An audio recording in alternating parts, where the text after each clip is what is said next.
Welcome, everybody, to a very special edition of Crossing the Line. I know what you're saying. They're all special, but this week we have an all-star, terrific, expert panel of knuckleheads. In a shameless effort to increase our ratings and touch that very important under 18 demographic, I've invited my son and his 3 cousins on the show, and they're going to help us break down the news of the week and tell us what's on their mind. And maybe we'll all learn something. But more importantly, get the ratings up. That's what we're really shooting for. So I'm going to introduce the panel from oldest to youngest. The oldest is my son. He is an excellent student, a budding guitar player, and hopefully future heavy metal guitar great, according to him. And he's a mullet enthusiast. So Gregory Heym Jr., welcome to the program. How are you feeling today? I thought I was going to be on Vince Rocco's show. That's funny. Doesn't everybody want to be on Vince's show? See what kind of allowance you get for next week. Next is my niece and goddaughter, Sarah, who sings like an angel. There's no question about it. She did a beautiful set on Sunday. We all chipped in and backed you up. It was a lot of fun. But she's perhaps better known in our family for her crazy fear of sharks, which has led to her nickname of Sharkbait Sarah Heym. Welcome to the program. Next, we have her little brother, which is funny because he's taller than the rest of us, I think, by this point. Number 1 Dallas Cowboy fan, whose dream is to be just like Dak Prescott. Isn't that true? You know what I love about Andrew? He's the only one I know with more facts and figures in his head than me. So he has a special place in my brain. Andrew Heym, welcome to the program. Thank you. See, short and sweet and to the point. I love it. Next, we have the youngest Heym, who just lives to sass Uncle Greg, who had a lot of fun doing it the other night at the Third Rail restaurant. Don't think I forgot about that, because I'm going to ask you tough questions. You better be ready to answer them. Maggie Heym. This beautiful set here at Studio 1873 is brought to you by the Everset. The Everset provides full-service staging and furniture rental solutions in the New York area. For more information, please visit us at staging.theeverset.com or email us at staging@theeverset.com to request a free proposal.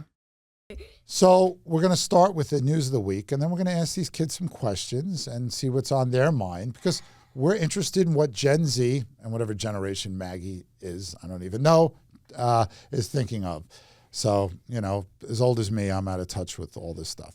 So one of the big stories, not the biggest last week, was retail sales. Now, retail sales is what people buy. It's a survey. And retail sales are important because consumer spending, that's called us buying things, that's the technical term for it, accounts for about 2/3 of economic growth. So the number was actually unchanged from the prior month. Anybody know what unchanged means? Isn't that it a didn't Van Halen change. song? No, that's unchanged. Good answer. I see where your mind is this morning. No, unchanged means it didn't change, obviously. It didn't go up or down. And that was actually better than expected. People had expected retail sales to be down a bit in June. Why? Well, you know, prices have been rising. Even now that inflation has come down, prices are still going up, but at a smaller pace. And people are having a hard time affording products. So what happens is people wind up spending more money on less stuff. So this data isn't adjusted for inflation, which means they don't take into account that the prices went up. So over the last year, consumer spending or retail sales is up 2.3%. The problem is prices have risen 3% over the past year. So again, people spending more money, getting less stuff. This number is not terrible, though. The last couple of months were revised higher. One of the reasons sales were unchanged were falling gas prices. Now, you are from Texas, Sarah, Woo. Maggie, and Andrew. So you drive a lot, right? You can't get anywhere in Texas unless you drive a half an hour, it seems. Fast, too, yeah. That's great when your 15-year-old niece has a permit and can drive. That's a lot of fun. It's scary. These two will be driving in a month or so with licenses.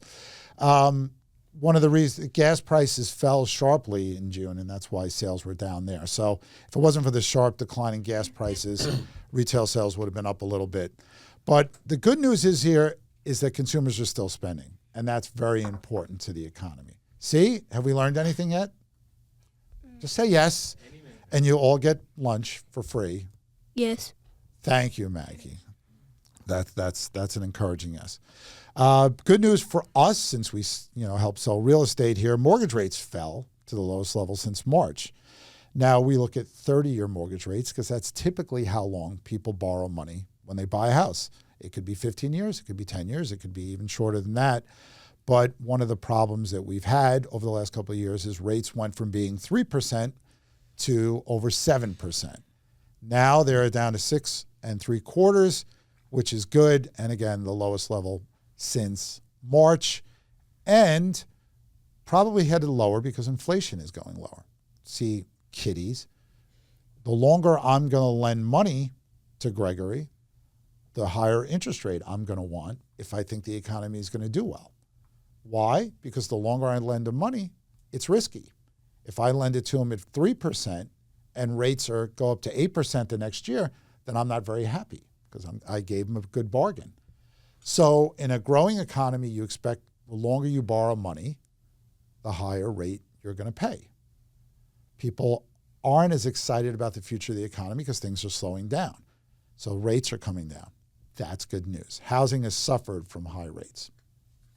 The last story, and this is, again, because we're a real estate firm, according to the National Association of Realtors, foreign purchases of U.S. homes are at the lowest level on record. So that means people who don't live here, who live in other countries buying homes. The data runs from April of 23 to March of this year. They're down 36% from the same period a year ago. Why? Well, prices are high for homes. I'm sure you all know that. But when foreigners buy homes, they have to change money into U.S. dollars, and the dollar has remained pretty strong. So they may get less for their currency. Prices are higher. They're not buying as often. NAR has been tracking this since 2009, so I haven't been tracking a long time, but still, that's 15 years, and the lowest level in that time is concerning. So that natural question might be, what states have the most foreign purchasers? Florida is number 1. 20% of their buyers are foreigners. What state's number 2? Texas. Say it into the mic. Be proud. Texas. That's right. Texas is 2. Yeehaw. 13%. Yeah, you forgot your cowboy hats. Next time, make sure you bring them. And California is 3rd with 11%. I know people saying, where's New York on that list? It's not in the top 10. So there you go. All right. So that was sort of the news of the week. So now I'm going to ask you a couple questions, and you can ask me questions, okay? I'm going to start with Maggie, since she was so quick to chime in on everything. Why don't we lower the mic so it's closer to her mouth? Now, do you know what Uncle Greg does? What does an economist do?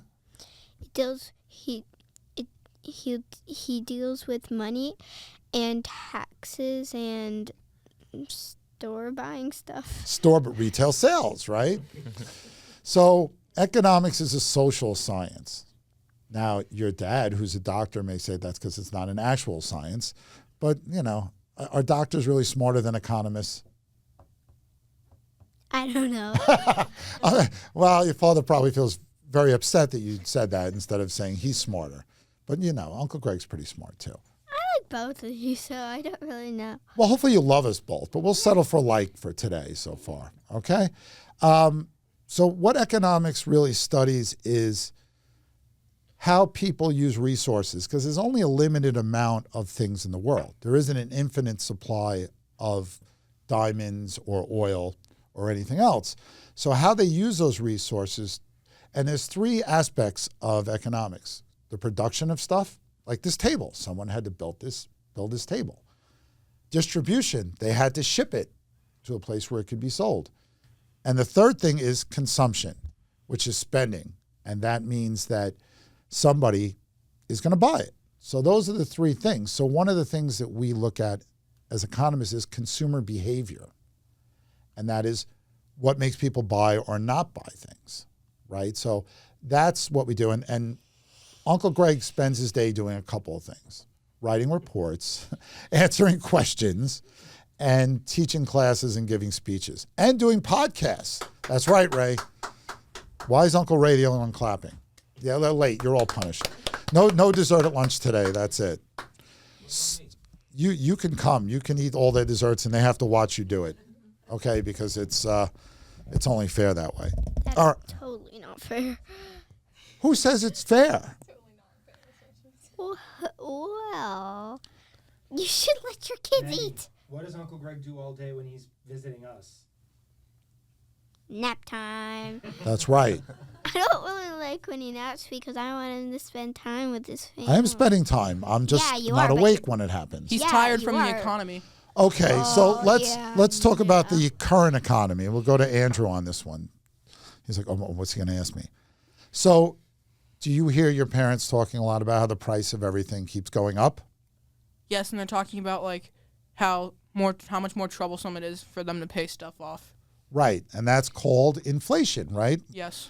And normally, we don't mind a little bit of inflation because prices rise over time. That's good for the economy. But inflation got out of hand after COVID, and there's two ways you get inflation. Demand goes up so much that everybody wants something, like a PlayStation 5. PlayStation 5 came out, everybody wanted it. So they wanted to buy it. Problem was, and this is the second cause of inflation, there wasn't enough of them to go around. So prices are determined by supply and demand. You guys have heard that before, right? Yeah, So Billy Joel's song "No Man's Land." yeah, that's right. Low supply and high. Low supply and high demand. Yeah, what happened in COVID was we had given people a lot of money to help get the economy back. We had sent them checks so people had money to spend, but at the same time, it was hard to get products here, right? Because if people are sick, factories are closed. They can't build this table or PlayStation 5s. So when you get the double whammy, inflation goes up sharply, and prices were rising a couple of years ago at a 9% annual rate. We hadn't seen that inflation in 40 years. And now the rate of inflation is down, but prices are still going up. We call that disinflation. Not that inflation, no. It's disinflation because deflation is when prices go down. Disinflation is when the rate of increase goes down. So, Gregory, I'll ask you this question. What have your parents taught you about money? And remember, one of them is sitting right next to you, and an economist, so don't embarrass me. Save as much as you can. Right, and to only buy necessities. well, you can buy other things, but you have to plan for them and invest, right? Yes. Now, I think he's scared. let me ask you this question, Sarah. Does your school teach you about money? No. Don't you think they should? Yes. Okay. Well, since you have an economist, It costs a lot of money. yes, they know that It part. does. Do you have any questions about money that you think many other kids watching, if there are other kids watching, might be interested in? Do you have any questions about? My generation is concerned about being able to buy a house when they're adults. Do you think that's still going to be a concern by the time teenagers right now are adults? Well, I think right now homes are very unaffordable for a lot of people for two reasons. The prices have gone up and the mortgage rates have gone up. So that's like the double whammy. And a lot of Gen Zers will look at this and say, how am I ever going to afford a home? And you have to remember a couple things, that rising prices and rising interest rates aren't going to stick around forever. Mortgage rates are starting to come down. The reason homes are really expensive these days is the supply is very low. And people still want to buy homes because there's been a lot of increase in employment over the last couple of years. But I think that you have to remember that it's always been difficult for people to buy a home. For most people, it's the most expensive investment they ever make, the most expensive thing they ever buy. Me and Aunt Joanne didn't buy our home till I was 36 years old. And I think that people have to plan, and it can take years to save for a house. And that's the way it's always been. People don't buy homes in their early 20s typically. unless they're, pop singers or something. It's hard. And I think that, your generation has to focus on getting a good education and from an early age, saving money. But these situations are not going to last forever. I think, things do change. Remember, just a couple of years ago, mortgage rates were at 3%. Now, that had never happened before, so we can't expect it to come back soon, but they will go down. All right, now who knows what a recession is? Anybody want to? What does it mean to recess? Go ahead, Andrew. You don't have to raise your hand. Doesn't it mean like to end something? Or kind of go backwards. Yeah, go right? backwards. Like Uncle Greg's hairline, that's recessed a little bit. Is that true? Yes. You can laugh, Ray. Ray, you got one too, Ray. You can laugh, and my brother can laugh too because he has. So What about mullet head? no, he doesn't. We can't see what's going on underneath that head of hair. I don't know, but it's not a wig. I've hoped it was a joke, but your hair looks fine, Gregory. No, I'm not that jealous. I wish I could say the same about you. Oh.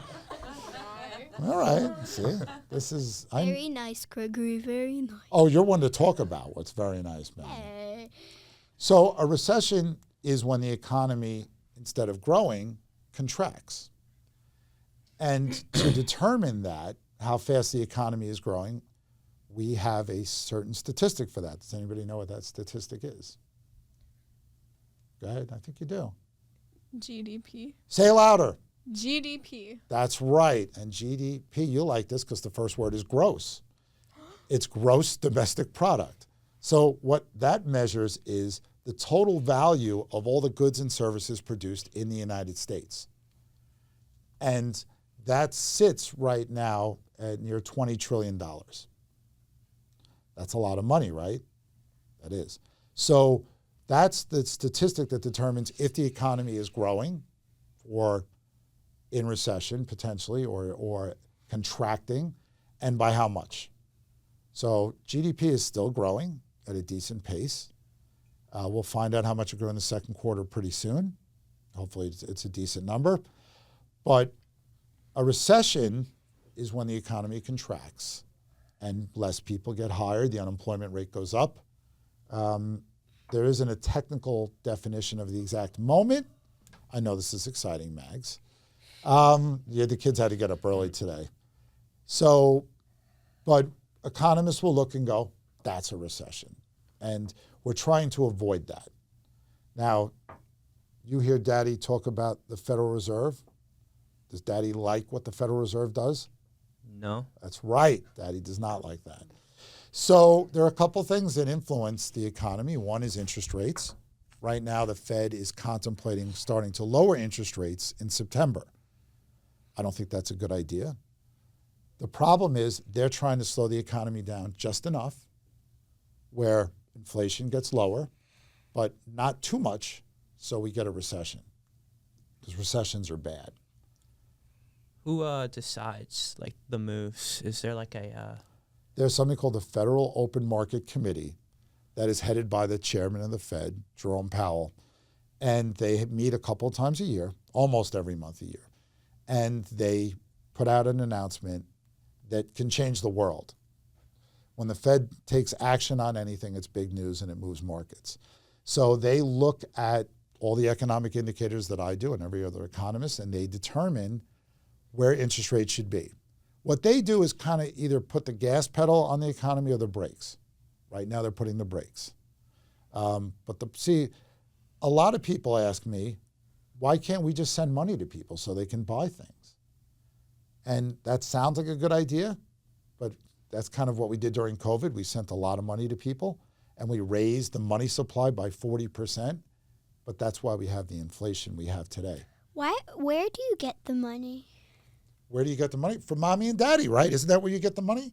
Yeah, but when you get the money, like let's say from a bank, and you don't have that much money from to get the money from the bank. Well, if you have money in the bank, you can withdraw it. If you need money, let's say you're buying a car or you're going to college or you're buying a home, you can borrow money from the bank. And they will charge you a rate of interest that depends on a lot of things. Like for free? No, they don't do it for free. Mommy and daddy might do that for free, but banks, that's how they make money. Is that true, Dad? Unfortunately. Yeah, once you borrow something if you borrow money from the bank, don't you end up having to pay back more than what you borrowed? Yes, because the interest you have to pay. Now, this is determined by the rate of interest and how long you borrow the money for. If you take out a 30-year mortgage and you take 30 years to pay it off, typically you're paying double the price for your house when you add in the interest that you have to pay during that time. Yeah, but then also isn't like if you keep money in the bank, don't they pay you for keeping money in their bank? They do, but they don't pay as much in interest as they charge for loans. Like right now, the good side of higher mortgage rates is people are getting a much higher interest rate on their savings than they did a couple of years ago. There's a spread, is what they call it, between a borrowing rate and savings rates, and that's been narrowing, which is good. A couple of years ago, people were getting less than 0.5% on their savings, which is next to nothing. Now you can find savings accounts online that are over 4%, which is really good. But to show you how crazy things are, we talked about mortgage rates being near 7%. There was a time about 40 years ago when they were 18%. So things change a lot over time, and things happen.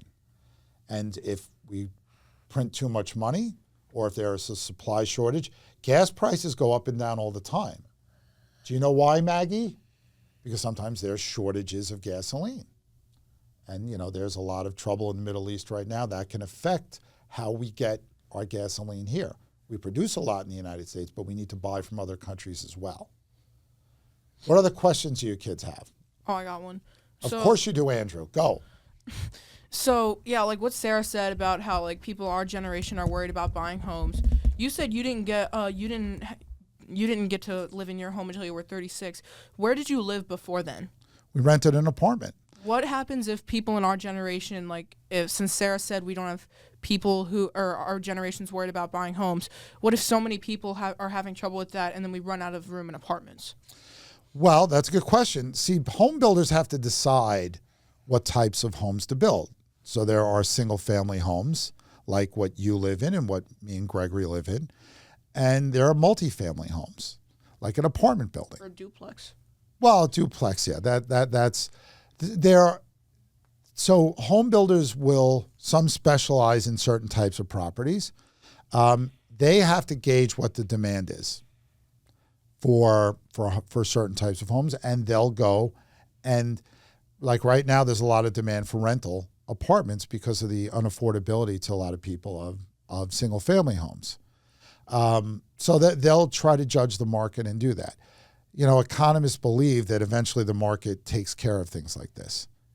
If people need more rentals, they'll build more rentals. The problem is that takes time to do. To build an apartment building takes a lot more time than to build one house. So that's the thing. But what would eventually happen if people continue to buy less is the price of homes will go down at some point, and supply is already starting to rise. Then that will make home prices more affordable. If rates go down, which they've already started to, then all of a sudden homes will become more affordable to people. Does that make sense? Yeah. Yes, thank you. Good. I have a question. Shoot. So if you don't have enough money to buy a house, and what Andrew said about the apartment, and if the apartment gets too full, can you build your own house? You can. I don't think most people have the ability to, but in the old days, people used to build their own homes. But you think of all the things that are in homes now, central air conditioning, People would build things with whatever they could. Right. They didn't have to worry about their Wi-Fi signals, or plumbing the way we have it now. So yeah, you could, but I think what most people sometimes would do instead is design a home and then have somebody else build it. Why can't you just train to be a builder? It would take years to learn how to do that. Just like your dad had to go to college and medical school for years before they'd let him near patients. So, you have to learn a trade. You just can't say, I want to build a home. But you can help design a home. You can tell people what you want. And home builders, that's what they have to guess. What kind of home is Maggie going to want to live in? You don't have to tell me now. In fact, why don't we take a break for a very important message, and we'll be right back with our expert panel. What do you really need to know about buying or selling a home? First, it's serious business, and it's complicated. There's a lot of money on the table, and emotion too. You need an agent who knows the ropes. So, whether you're buying or selling your home, work with professionals who have a mastery of the craft. And we're back with our expert panel. All right, who's got a question? Where's Lisa Ray? That's not a question. I was told That's she an would be answer. here today. with Vince That's Rocco. why I'm here today. She's on vacation with Vince. No, I don't know. It's hard to fit everybody in the studio. So plus, while I'm in here, dealing with you knuckleheads, somebody's got to do work. Do you have a real question? We all miss Lisa Ray. She will be on the show next week. I look forward to that. You better watch now, because if you don't watch, I'm going to know, and then there's going to be trouble. So, do you think college is too expensive? Yes. I think college has become way too expensive, and I think there's a couple of things that make very little sense to me. Public schools are a lot more affordable, and that's why parents like me and your Aunt Joanne are want to send Gregory to a state school, because he'll get a good education and it'll cost a fraction of the cost. The problem is that a lot of the private schools, particularly the more expensive ones, have multi-billion-dollar endowments, just billions of dollars that they can invest and pay almost no taxes on. But at the same time, charge people really insane prices to go. And, there's been a lot of talk, and the president has, tried to cancel a lot of student loan debt, but that doesn't help make college more affordable, because then colleges will be like, why don't we raise our prices? If these kids aren't going to have to pay their debt back, then why don't we just jack up the prices? I think there needs to be a reset somehow. And I think just like when we talk about rental buildings become more popular because homes aren't as affordable, I think you're going to continue to see the move towards public college, because it is a lot more affordable for people. I mean, some of these schools can approach $100,000 a year. And that's, after 4 years, that's like buying a house. Why is that, though? Is that because of the Because they can. student loan? Well, yeah, I think part of it is, they pay their teachers a lot of money. They have great facilities. A lot of that is room and board. You got to eat and sleep somewhere. But I think if you look at the rise in college prices, your dad went to a very good school a very, very long time ago, although he is younger than me, but only by 3 years. When I went to college, it was reasonably priced. But now it's very difficult. You have to start saving, and we started saving for Gregory's college from the time he was like a year old.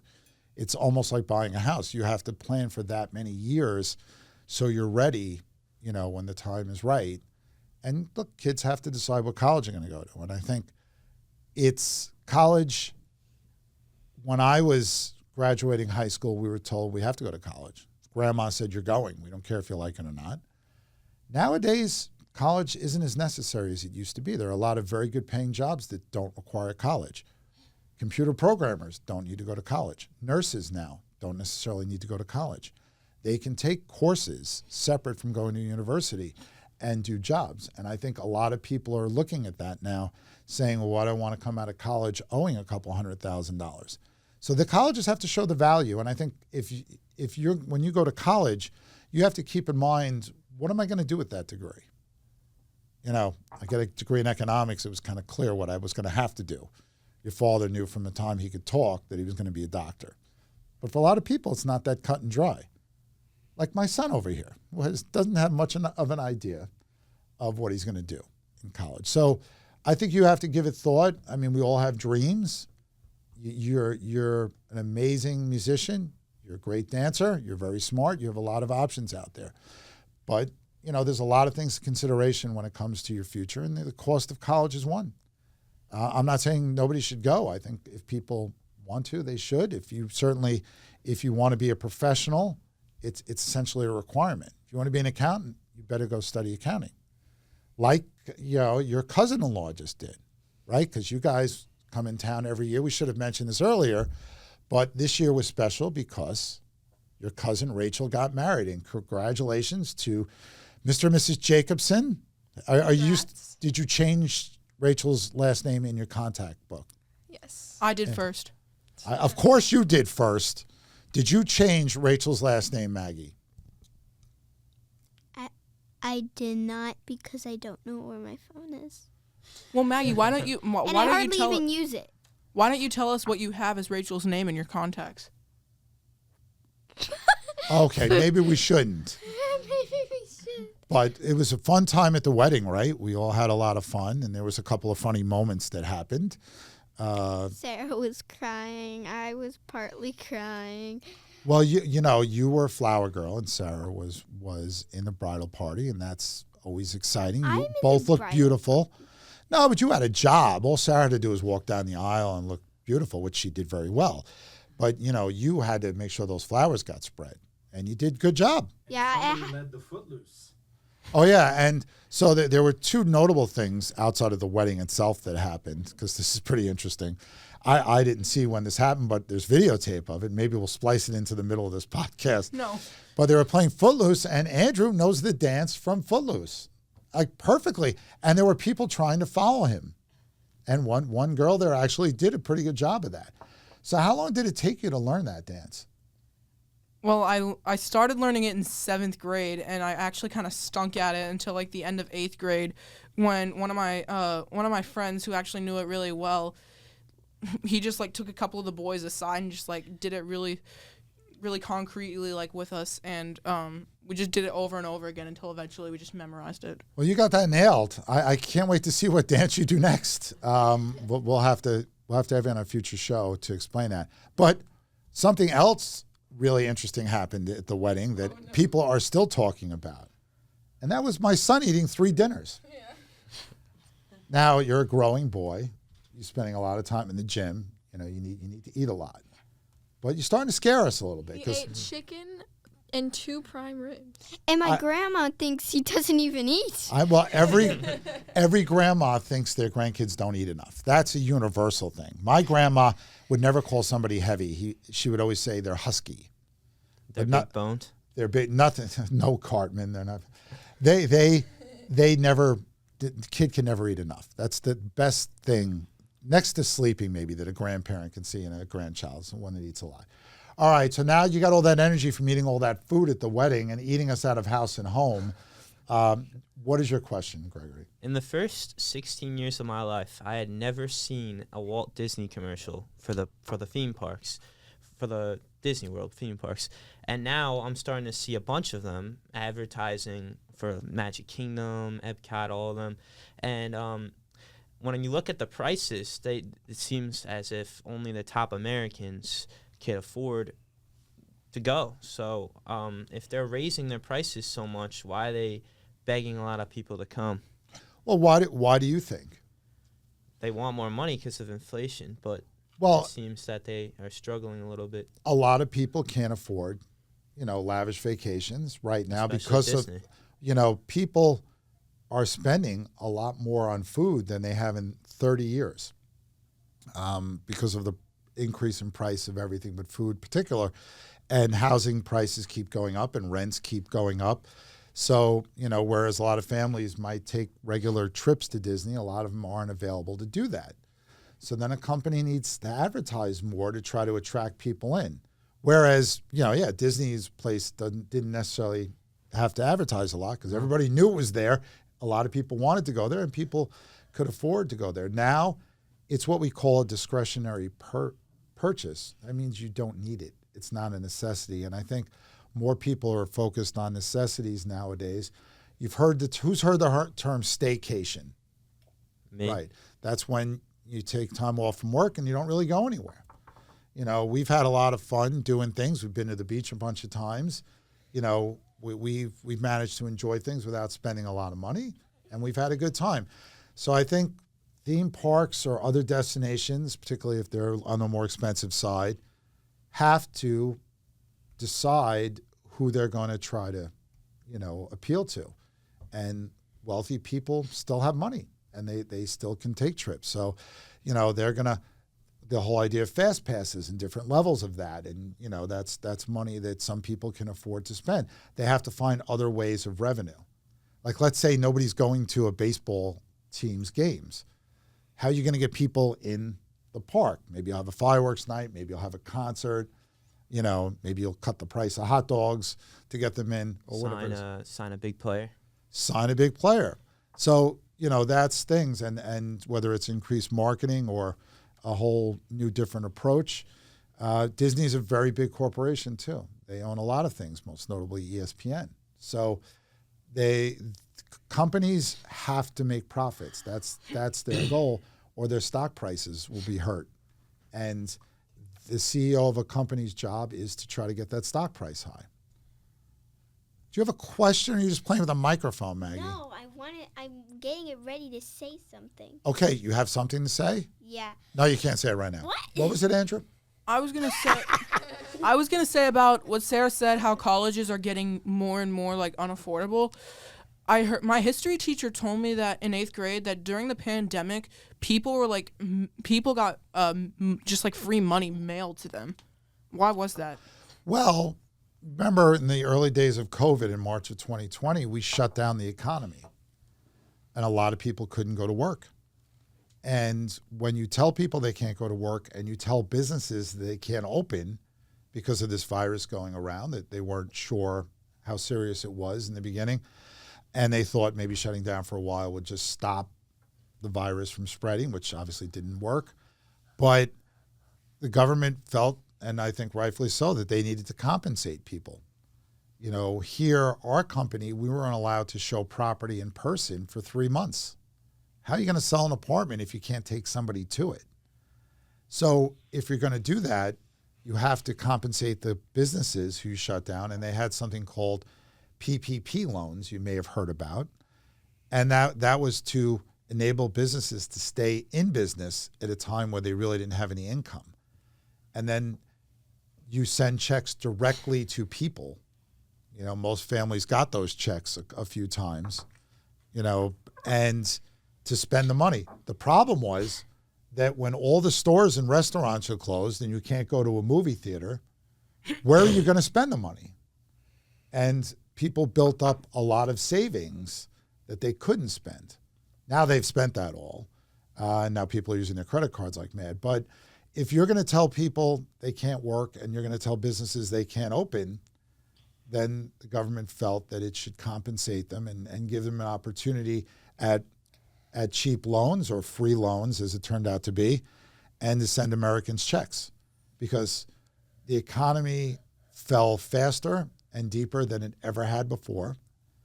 And luckily it didn't last that long. Once things calmed down a little bit, the economy bounced back very quickly. And then we had an inflation problem because of all that money that the government sends out. Usually the government will try to lower rates to make the cost of borrowing money cheap. But in the prior recession to COVID, which was the financial crisis when Lehman Brothers and Bear Stearns went bankrupt, they gave the money to the banks and told them to lend it. But nobody really wanted to borrow money to that point. So with the pandemic, they said, all right, Andrew, here's money. Go spend it. Go keep a business open. And, with the inability to spend that money, it built up. And then when people did start spending the money, there wasn't enough goods, which drove prices up, which led to inflation, which the Fed ignored too long. Like your dad's a doctor, right? If somebody has an infection, you want to get it right away. And you want to treat it right away and stop it dead in its tracks. When you have inflation, when you see it building up, that's when the Fed should have acted to stop it from getting out of control. They didn't do that. We had the worst inflation in 40 years, which has taken longer to come under control. But now at least it's moving in the right direction. When unprecedented things happen, whether it's a pandemic, whether it's a financial crisis, whether it's a tech bubble burst and a terrorism attack, or natural disasters, sometimes there isn't a playbook to open to say what to do. It's like 4th and 20. What play are you going to call? 4 verticals. Of course. That's too much Madden you guys have been playing. Anybody else have a question? Yeah. Okay. Speak up. Uncle Greg's getting older by the minute. It's not about like what we're talking about right now, but it is about money. Okay. Why is there money in the world? I know we talked about this yesterday, but I forgot the whole thing. Okay. So this is a good sort of closing question. So why do we need money? Well, in the old days, and I don't mean when I was a kid because it's not. We're going back to the beginning of time. George Washington? Even before that, people Adam and Eve? built their own houses, caught their own dinner or grew their own dinner. They were more self-sufficient. As the world sort of expanded, people would barter things. Like, let's say I grow corn in my backyard and you have cows. I need meat, you need corn. Okay, we strike a deal. But that's not very efficient. How many ears of corn equals one cow? No idea, right? So how can we make this easier for people to buy and sell things? And instead of trading, we create money. So that money is accepted. It has a value. It's backed by something. Now, for the longest time, our money was backed by gold. Now it's backed in the full faith of the credit of the United States, which some people may not be as sure about, but the U.S. dollar is the world's preferred currency. So, by the way, money, because I don't think your generation even knows what it is this green stuff you fold and put in your pocket when you wanted to buy things a long time ago. Now it's Apple Pay, it's credit cards, it's Venmo, it's PayPal, all of these different ways to pay. Yeah, but somehow money is causing us trouble. Like, bad guys want to steal money, and people want to higher the prices, inflation, and lower them and stuff like that. Like, it's doing that. Well, those things have always happened. There's always been people that, the famous bank robber was asked, why do you rob banks? You know what he said? Because that's where the money is. Simple answer to a simple question. So there's now the way people steal money is a little different. They don't hold you up in the middle of the street. They get your information, open up a credit card account in your name, and spend your money. So, the internet has brought a lot to our lives. There's so much we can do with it, the positive side. But it's also led to criminals going in there and stealing money, emptying out people's accounts, and ruining their lives.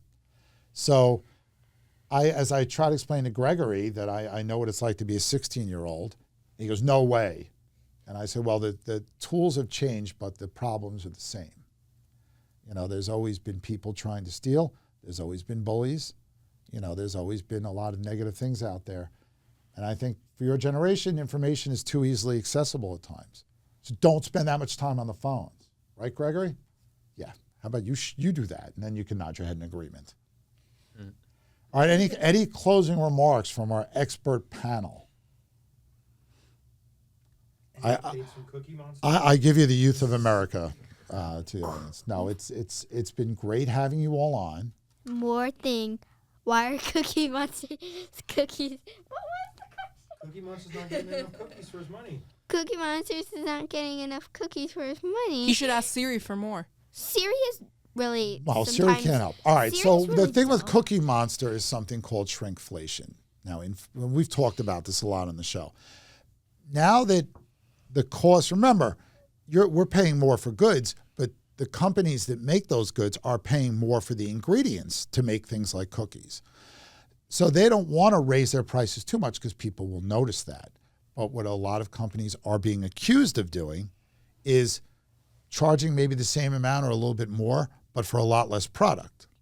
Sometimes you notice the bag's smaller, or maybe if you got fewer rolls in the bag of rolls, you'd notice, hey, there's only 6 rolls in here. There used to be 8. Or your cereal may not be as big. And, so the product is shrinking, but the prices are still going up. That's shrinkflation, and Cookie Monster tweeted about this. Now, how does Cookie Monster tweet? I have no idea. Who lets him do this? I have no idea. But obviously, Cookie Monster eats a lot of cookies, right? So he's really going to be mad at shrinkflation. Now, what about you? If there were fewer cookies in your bag, would you get really mad?